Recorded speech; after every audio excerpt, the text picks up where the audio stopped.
Her voice cracked the air like a whip. "Pay your rent or get out!" She stood at the foot of the stairs, arms crossed, lips curled in manufactured disgust. Her cheap perfume clung to the hallway like rot. I didn't say a word, just watched the way her mouth moved, how her eyes flicked, too quickly, toward the kitchen where my brother sat pretending not to hear. His silence was louder than her scream. And still, I said nothing. I picked up the keys from the bowl, walked past her with deliberate stillness, and stepped out into the cold January wind. The door slammed behind me like punctuation. She didn't know. She never asked who really owned the house.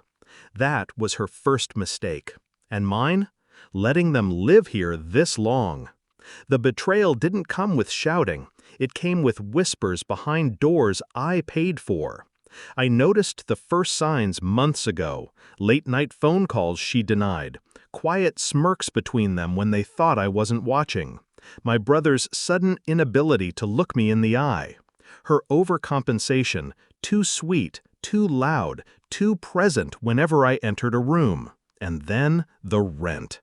She said I was late, but I'd never been late a day in my life. The payments went into an account I controlled, an account they didn't know I could see. She fabricated a lie so she could flex her little game of power, not knowing it was a stage I built beneath her feet. That day, when she screamed at me, her voice venomous, eyes gleaming with small-time authority, I felt something inside me shift.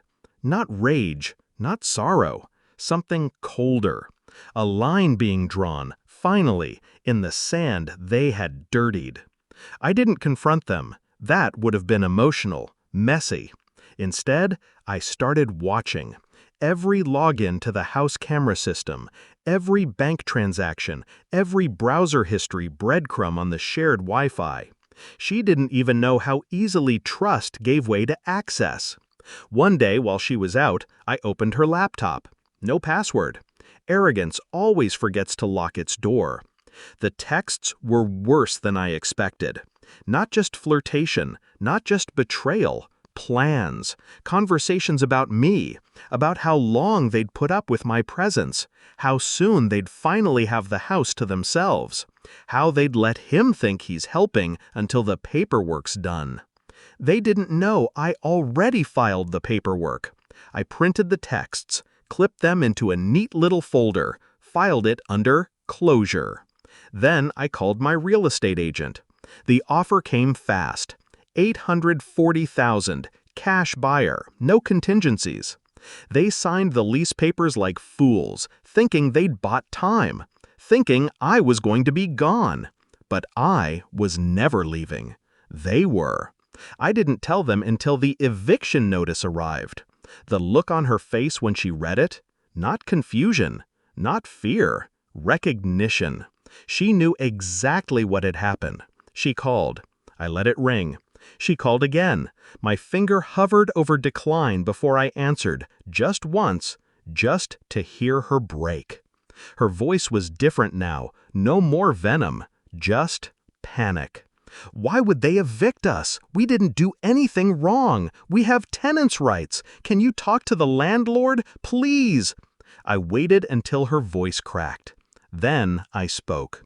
I am the landlord. Silence. Then the line went dead. She showed up at my office 2 days later, makeup smeared, dragging my brother behind her like a corpse with legs. "You sold our home!" I didn't offer her a chair. It wasn't her home. Never was. My brother stood there, silent, eyes glassy, no defense left in him. I slid the manila folder across the desk. She didn't want to look, but she did. Screenshots, messages, plans. Every knife they'd twisted into my back laid out in ink and pixels. I didn't raise my voice, didn't smile, just watched her unravel. Her lips trembled. His face crumpled in slow humiliation. She reached for words, but the only ones that came were hollow. "We didn't mean it." "You did." I stood. "I gave you a place to live. You tried to gut it from the inside." She started to cry, not the kind that seeks forgiveness, the kind that knows it's over. They moved out in silence. I watched from the window as the car pulled away, crammed with cheap boxes, lost pride, and two people who thought kindness was weakness. They never knew what I saw, what I heard, what I endured in the stillness. But I did. And when they turned the corner and disappeared, I felt nothing, no regret, no joy, just quiet, for the first time in years. She wanted me out of my house, so I left and took the whole damn foundation with me. Final line: they wanted control, but I write the deeds.